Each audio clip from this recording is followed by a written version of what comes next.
Assalamualaikum warahmatullahi wabarakatuh. Teman-teman semua penderita asam lambung, GERD, psikosomatis disorder, dimanapun kalian berada, semoga kalian diberikan kesembuhan, diberikan kesehatan, diberikan kesenangan, kebahagiaan, serta ketenangan. Amin, amin, ya robbal alamin. Kembali lagi dengan saya tentunya di channel Berpikir Positif.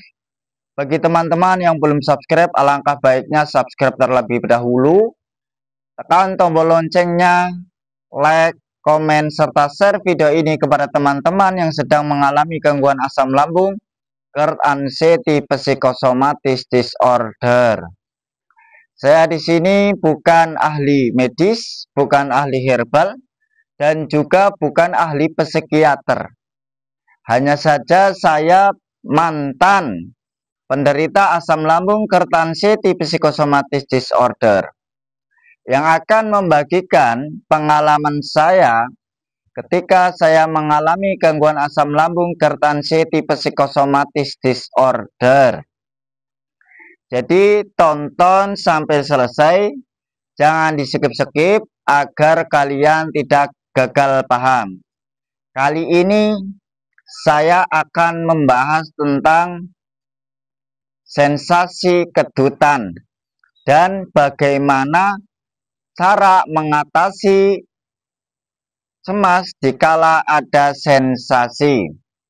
Jadi tonton sampai selesai, jangan di-skip-skip agar kalian tahu step by stepnya, langkah-langkahnya, agar bisa bersikap masa bodoh di saat sensasi itu muncul.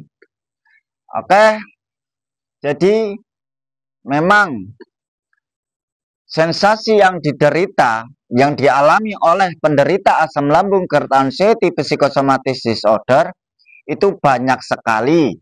Tentunya banyak, karena saya pernah mengalami. Bahkan bisa dikatakan 1001 sensasi. Tapi hal itu, semua itu tidak berbahaya.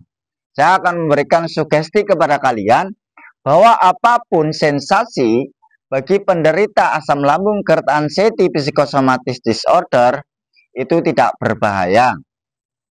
Yang perlu kalian pelajari, kenapa kalian terkena gangguan asam lambung, GERD, psikosomatis disorder? Kenapa kok kalian terkena gitu? Lah, kalian perlu pelajari, perlu teliti kenapa ini terjadi begitu. Jadi sumber masalahnya asam lambung terjadi itu dikarenakan pola hidup yang tidak beraturan, pola pikir yang terlalu over, gaya hidupnya ya belum benar. Terus kebiasaan penderita asam lambung, GERD, psikosomatis disorder dulunya sebelum terkena gangguan asam lambung, GERD, psikosomatis disorder itu sifatnya mudah nggak enakan. Istilah Jawanya yaitu rikuhan. Terus yang kedua yaitu gampang emosi, memendam emosi, yang menjadikan luka batin, selalu memendam permasalahannya, tidak mau menceritakan, tidak mau mengungkapkan luka batin itu. Lah, akhirnya terpendam terus, menjadi emosi yang terpendam. Karena orangnya nggak enakan, tentunya mau meluapkan emosi pun ya nggak enak, bahkan nggak bisa. Yang ketiga, dikarenakan penginnya perfeksionis.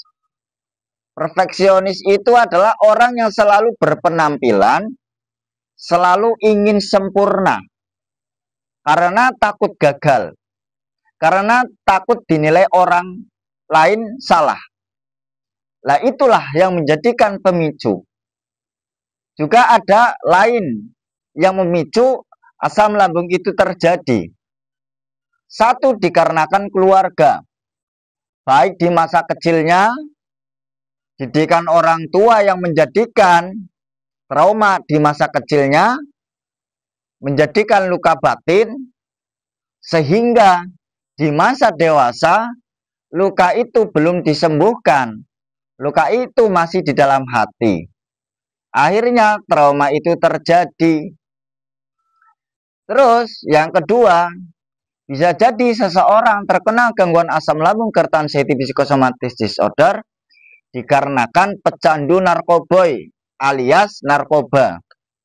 Itu juga mempengaruhi. Yang ketiga, itu disebabkan depresi.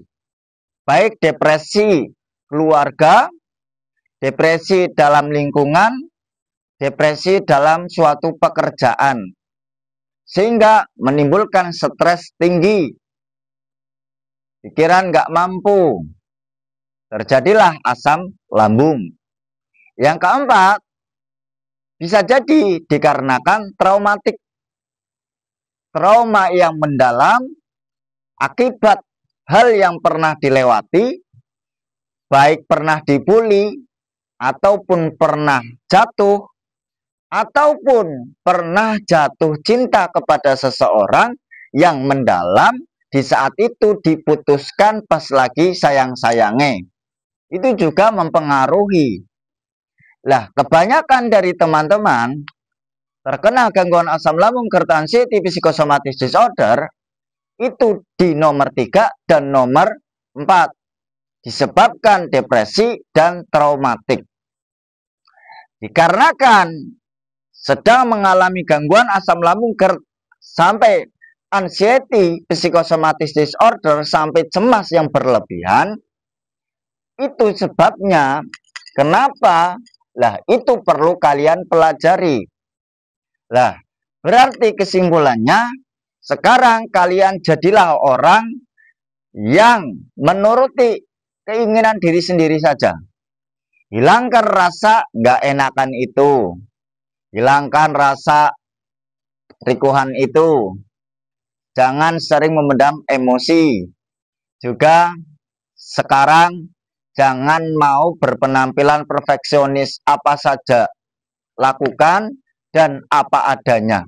Sudah, soal gagal itu sudah biasa dalam kehidupan. Soal tidak dinilai baik itu sudah biasa seperti itu. Lah, dikarenakan sekarang kalian terkena anxiety, cemas yang berlebihan. Lah, tentunya kalian mudah tersinggung, nggak percayaan, ngeyelan. Pengalaman saya seperti itu. Sensitif, dengar orang sakit, sensitif, langsung kait-kaitkan. Jangan-jangan saya punya penyakit seperti dia. Jangan-jangan saya bisa seperti dia memiliki penyakit berat, memiliki penyakit kronis. Itu. Juga sensitifnya ketika orang mengatakan, kok tambah kurus ya mas? Kok tambah kurus ya mbak? Kok tambah kurus ya pak? Kok tambah kurus ya bu? Langsung ke trigger, pikir, cemas, kepikiran. Sensasi lain muncul, aduh, jangan-jangan saya memiliki penyakit berat. Aduh, jangan-jangan saya memiliki penyakit kronis. Aduh, jangan-jangan gak lama lagi nih hidup saya. Itu. Juga sensitifnya lagi, ketika mendengarkan orang yang memiliki problem, itu ya mudah muncul sensasi. Pengalaman saya, ada orang nih punya problem, kita dengar saja, kita tuh sensitif, langsung pikirannya itu nano-nano, terus sensasi fisik bermunculan, keringet dingin, biar-biaran, les-lesan, nggak karu-karuan itu, jantung berdebar-debar, nafas sesak, nggak beraturan. Itu pengalaman saya. Nah, itulah yang menjadikan seseorang itu susah mau keluar dari gangguan anxiety. Karena kecemasan itu yang terlalu tinggi. Karena orang yang kena anxiety, hormon kortisolnya, hormon kesetresannya itu tinggi. Maka hindari dulu dari problem-problem orang lain. Juga nggak percayaan. Penderita asam lambung karena anxiety psychosomatic disorder nggak percayaan. Sudah diperiksa berulang kali, bisa dikatakan UGD itu adalah tempat ternyaman dikala panic attack, pengalaman saya. Pokoknya healingnya itu ke rumah sakit lah. Sudah didiagnosa oleh dokter, hanya di gangguan asam lambung, tapi nggak percaya. Padahal sudah jelas, dokter sudah mengatakan, padahal dokter ya di bidangnya, ahli, dia tahu. Tapi penderita anxiety disorder lucunya tidak percaya. Ketika sensasi berdebar-debar, sensasi kedutan, sensasi piar-piaran, les-lesan, nafas berat, juga keringat dingin, sempoyongan, kayak mau jatuh, kayak mau pingsan, kepala berat, mata buram, telinga berdenging, leher menegang, terus perutnya itu begah, makannya nggak nyaman, nggak makan lebih-lebih. Padahal sudah didiagnosa oleh dokter cuma di gangguan asam lambung. Tapi dikala sensasi berdebar-debar sama nafas sesak, langsung nih mengait-ngaitkan, merasa-rasakan, berpikir negatif. Jangan-jangan jantung, jangan-jangan paru-paru. Aduh, jangan-jangan ini penyakit berat. Ini jangan-jangan penyakit kronis nih. Aduh, jangan-jangan, banyakan jangan-jangan. Penderita anxiety disorder itu kebanyakan jangan-jangan. Terus juga penderita anxiety disorder itu juga gampang ngeyel. Sudah dibilangin gak bahaya, tapi tetap saja pikiran itu tetap mengait-ngaitkan sensasi. Pikiran itu tetap berpikir sensasi terus. Pikirannya itu langsung mengait-ngaitkan dengan penyakit berat, mengait-ngaitkan dengan penyakit kronis. Padahal sudah didiagnosa, apapun sensasinya, sebenarnya itu aman.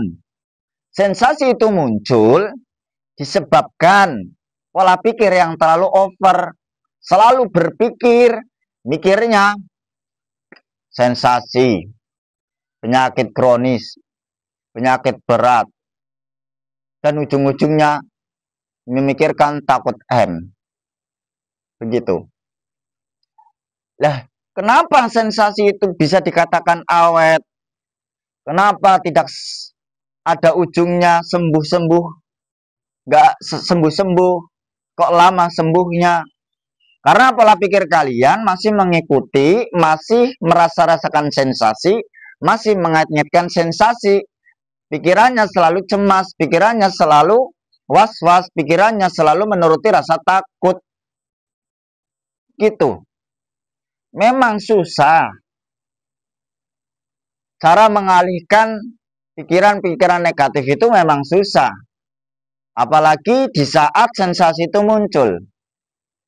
Memang susah. Pengalaman saya awal-awal juga susah. Tapi semua itu bisa diatasi. Kita jangan selalu memikirkan problemnya, jangan selalu memikirkan masalahnya, akan sensasi terus-menerus. Tapi kita cari tahu bagaimana solusinya agar sensasi itu hilang. Setidaknya di saat sensasi itu muncul, kita bisa mengalihkan. Kita bisa bersikap masa bodoh. Kita bisa bersikap cuek terhadap sensasi. Itu yang penting, yang perlu. Makanya ayo teman-teman semua yang sedang mengalami gangguan asam lambung, gangguan anxiety, psikosomatis disorder, mulai sekarang ayolah bangkit. Lakukan sesuatu yang menyenangkan. Mulai saat ini bangkit. Mulai saat ini dilatih. Step by step. Secara bertahap. Apa yang kalian takuti, coba kalian lawan. Coba kalian tantang. Ketakutan-ketakutan itu sebenarnya itu hanya permainan anxiety. Tujuan anxiety agar kalian nggak mau bangkit. Sebenarnya itu. takut dengar burung di malam hari, dengar ambulan takut, mau keluar takut, di keramaian takut, di kesepian takut, di malam hari takut, di sore hari takut, mau tidur takut, di kala tidur susah, mau tidur susah, di saat sudah tidur mudah terbangun, mudah terkejut, mimpi buruk, di pagi hari takut, dengar orang sakit takut, dengar kabar duka takut, dan ujung-ujungnya takut M. Apalagi kalau laki-laki, hari Jumat ketika Jumatan takut, biar-biaran, les-lesan, jantung berdebar, nafas tak beraturan. Itu semua dari sensasi. Karena penderita asam lambung GERD anxiety psychosomatic disorder itu pikirannya lagi lemah, lagi tidak baik-baik saja. Juga pikirannya kadang ngomong sendiri, susah fokus. Nah, ketika kalian disuruh khusyuk, itu susah. Kalau kalian masih mengurung diri, menuruti rasa malas, pengennya rebahan, pengennya di dalam kamar, tidak mau melawan rasa takut itu, tidak mau mengasah mental dan mengubah pola pikir yang selalu negatif, pola pikir yang selalu kemana-mana, pola pikir yang selalu ngacau, ya tentunya kalian itu susah sekali mengendalikan sensasi. Susah sekali kalian akan bangkit. Susah sekali kalian akan keluar dari gangguan asam lambung GERD anxiety psychosomatic disorder. Makanya, mulai saat ini lakukanlah sesuatu yang menyenangkan. Dan yang perlu kalian lakukan untuk mengembalikan hormon serotonin sama endorfin itu dengan cara melakukan metode-metode apa mas? Jalan-jalan pagi, setelah itu berjemur. Terus setelah itu apa mas? Main deh. Main ke rumah tetangga kek, main ke rumah teman kek, atau interaksi bersosial lah dengan orang. Agar apa? Agar tidak mengurung diri. Hindari dulu tidur siang. Agar apa? Agar di malam hari kalian itu mudah tidur. Karena penderita asam lambung GERD anxiety psychosomatic disorder, kalau malam hari itu susah. Tidurnya itu susah. Pikirannya kemana-mana. Pikirannya ngacau. Pikirannya selalu mengait-ngaitkan. Terus takut M. Maka hindari. Ayo lakukan. Bangkit. Kalau mengurung diri, susah teman-teman. Susah mengalihkan sensasi itu. Coba kalian lawan. Sempoyongan mas. Kayak mau jatuh, kayak mau pingsan. Itu cuma serasa. Itu cuma serasa. Tidak terjadi faktanya. Kita lihat faktanya. Apakah pingsan itu terjadi? Tidak. Tapi horor. Iya memang. Saya pernah ngalami. Tapi itu. Kalau kalian mau paksakan.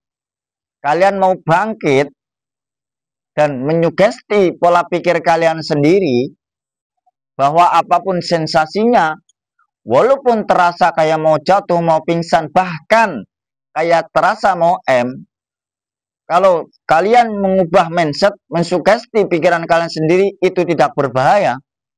Tentunya kalian sedikit-sedikit akan membaik, akan pulih. Tapi dikala sensasi horor, liengan, piar-piaran, les-lesan, jantung berdebar, nafas berat, sempoyongan, kayak mau jatuh, kayak mau pingsan, itu dituruti, kembali lagi, mengurung diri, ya lama teman-teman, lama. Kuncinya di pola pikir kalian. Kalian mengubah mindset, kalian mengubah pola pikir yang selalu mengait-ngaitkan sensasi, pikiran yang kemana-mana. Ketika kalian sudah bisa merubah itu, tentunya sedikit demi sedikit kalian akan membaik. Sensasi yang bisa dikatakan 1001 sensasi itu akan berkurang. Percaya teman-teman. Lakukan.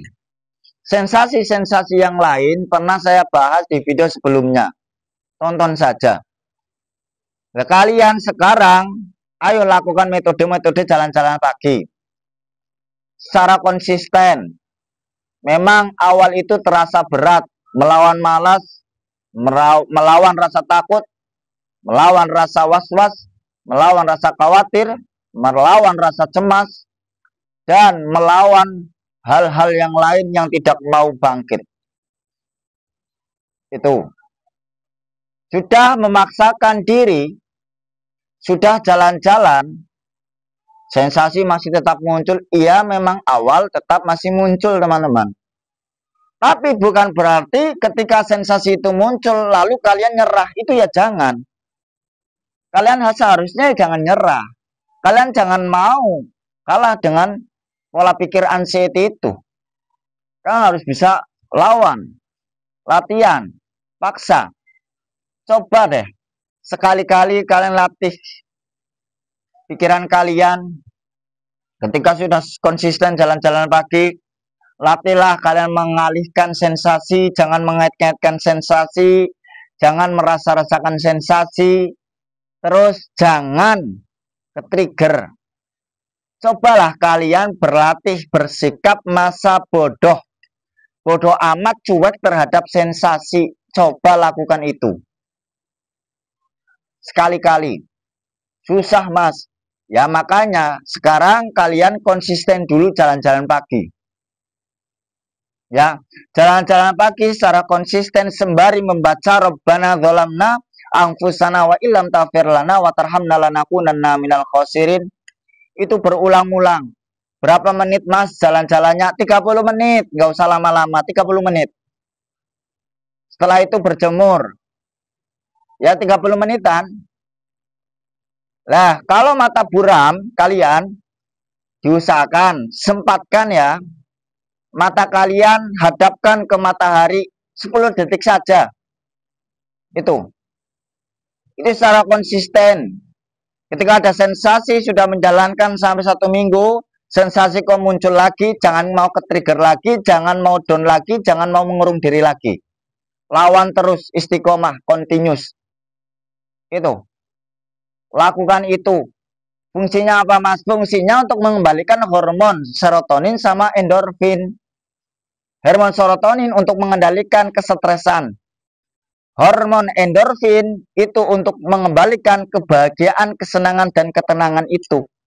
Karena penderita asam lambung, GERD, anxiety, psychosomatic disorder tidak bisa mengatur kesetresan. Karena hormon kortisolnya lebih tinggi, hormon stresnya lebih tinggi.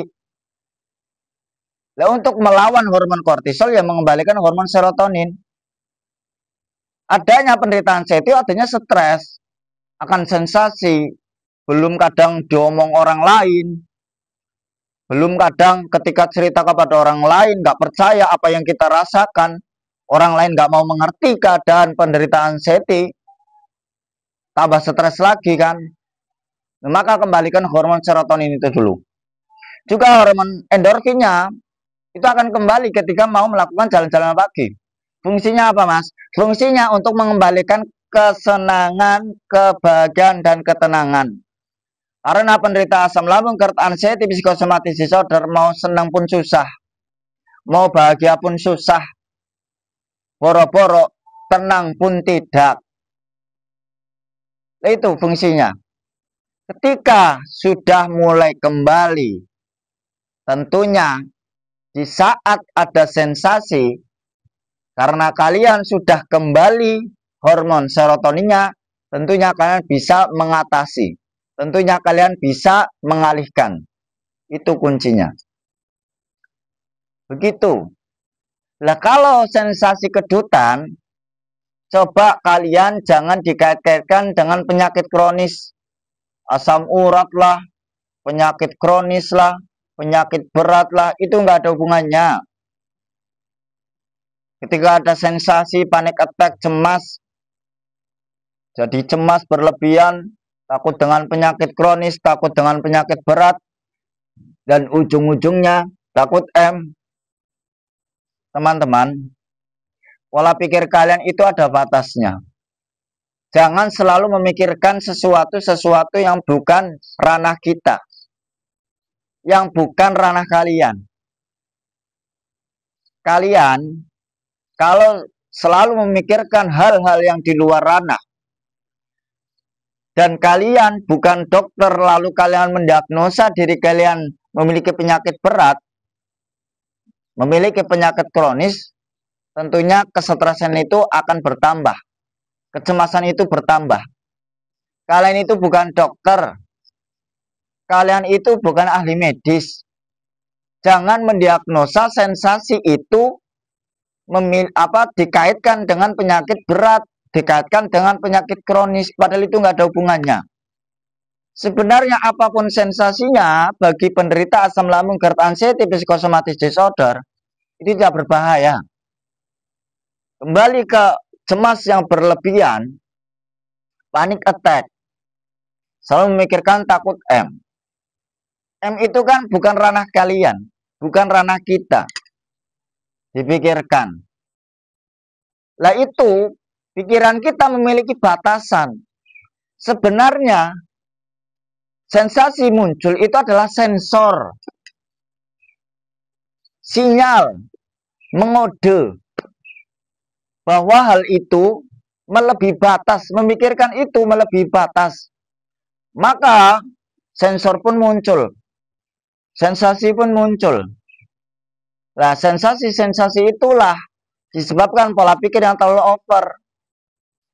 Dulu kalian sebelum terkena gangguan asam lambung GERD anxiety psychosomatic disorder, tentunya kalian memiliki pola pikir yang selalu memikirkan masa depan yang terlalu jauh. Selalu mengkhawatiri esok hari, tidak mau menikmati hari ini, tidak mau bersyukur hari ini. Itu pengalaman saya seperti itu, teman-teman. Padahal jauh-jauh hari khawatir akan masa depan, itu kan bukan ranah kita. Di saat kita belum terkena gangguan asam lambung GERD anxiety psychosomatic disorder. Nah, mulai dari situlah yang menjadikan asam lambung GERD anxiety psychosomatic disorder itu datang. Akhirnya kena kalian. Memikirkan, mengkhawatiri hari-hari yang jauh sekali. Khawatir, aduh besok masa depannya gimana ya. Itulah. Begitupun tentang M. Itu bukan ranah kalian. Coba, kalian itu bukan dokter. Dilatih, dobrak mental yang ngacak-ngacak itu. Dobrak mental yang lemah itu. Dan kuncinya itu di pola pikir kalian sendiri. Yang bisa mendobrak mental, ya kalian sendiri. Nggak ada obat, dan nggak ada yang jual obat penyembuhan mental. Obat kimia ya, nggak ada. Nggak ada obat penyembuhan pola pikir. Yang ada itu diri kalian sendiri. Kalaupun ada, semua teman-teman penderita asam lambung GERD anxiety psychosomatic disorder, tentunya semua beli. Berapapun harganya. Walaupun tidak memiliki uang, bela-belain menjual barang untuk bisa beli obat penyembuhan mental sama pola pikir. Dan nyatanya tidak ada. Itu. Makanya ayolah bangkit, dobrak mental yang ecek-ecek itu. Mental yang lemah itu dobrak, teman-teman. Pola pikir yang salah, ayolah kita belajar selalu berpikir positif dengan cara melakukan hal yang menyenangkan, yang tentunya positif. Dan jangan lupa jaga 3P-nya. Pola pikirnya tentunya harus dijaga, itu sangat diutamakan. Nomor 2, pola makannya.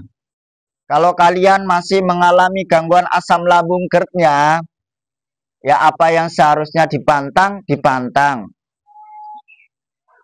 Itu ya, terutama sebenarnya di yang pedas-pedas sama yang bersantan, itu hindari dulu. Itu hindari dulu kalau masih asam lambung GERD. Itu hindari dulu. Kalau dirasa asam lambungnya sudah membaik, hanya tinggal anxiety, sensasi-sensasi yang lain, ya sudah, jangan memantang makanan, makan saja. Yang penting halal apapun, yang penting halal makan. Sebelum makan, jangan was-was, jangan khawatir, jangan takut, jangan berpikir kemana-mana. Makan aja langsung. Kalau was-was dulu, wah, asam lambung bisa muncul lagi. Sensasi lain, begah, tremor, muncul lagi. Makanya, kalian ketika makan, itu jangan was-was. Pikirannya dilatih enjoy, pikirannya dilatih tenang, refleks, ya, netral, pikirannya nggak kemana-mana, nggak mengait-ngaitkan, jangan mancing-mancing sensasi.